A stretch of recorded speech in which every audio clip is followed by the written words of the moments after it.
എനിക്ക് ഏറ്റവും കൗതുകത്തോടു കൂടി സംസാരിക്കാൻ ആഗ്രഹിക്കുന്ന ഒരു മണ്ഡലമാണ് രമേശ് പത്തനാപുരം.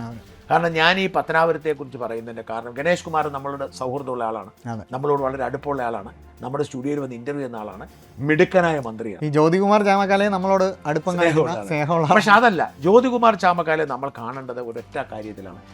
ഒരാൾക്ക് ഒരു രാഷ്ട്രീയ പ്രവർത്തനം വരുന്നു, ജയിക്കാൻ പറ്റുന്ന സീറ്റിന് വേണ്ടി ആളുകൾ നടക്കുമ്പോൾ എനിക്ക് തോക്കുന്ന സീറ്റ് മതി എന്ന് പറയുന്നു.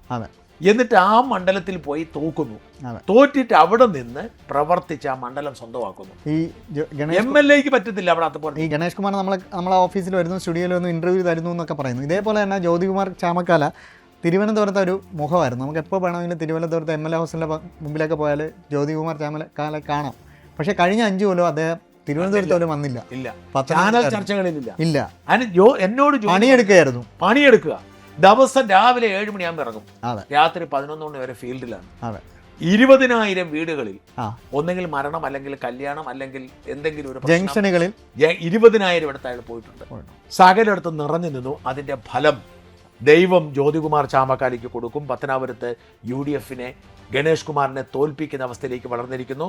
47% ആണ് ജ്യോതികുമാർ ചാമക്കാലയുടെ UDF നമ്മളുടെ പ്രൊജക്ഷൻ.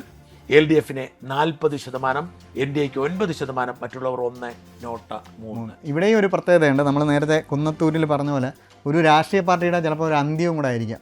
കേരള കോൺഗ്രസ് Bക്ക് ഗണേഷ് കുമാർ മാത്രമേ MLA ആയിട്ടുള്ളൂ. ജ്യോതികുമാർ ചാമക്കാലയെ പോലെ ഒരാൾ ഇവിടെ ജയിച്ചു കഴിഞ്ഞാൽ ഇനി അദ്ദേഹത്തെ തോൽപ്പിക്കാൻ പറ്റുമോ? അന്ത്യമാവത്തില്ല, കാരണം അതിന്റെ അടിത്തറയുണ്ട്. പക്ഷെ അടുത്ത ഇലക്ഷനിലും കൂടെ ജയിച്ചില്ലെങ്കിൽ, അടുത്ത ഇലക്ഷൻ ജയിച്ചില്ലെങ്കിൽ, അതെ, കാരണം ഒരു അടിത്തറയുണ്ട്.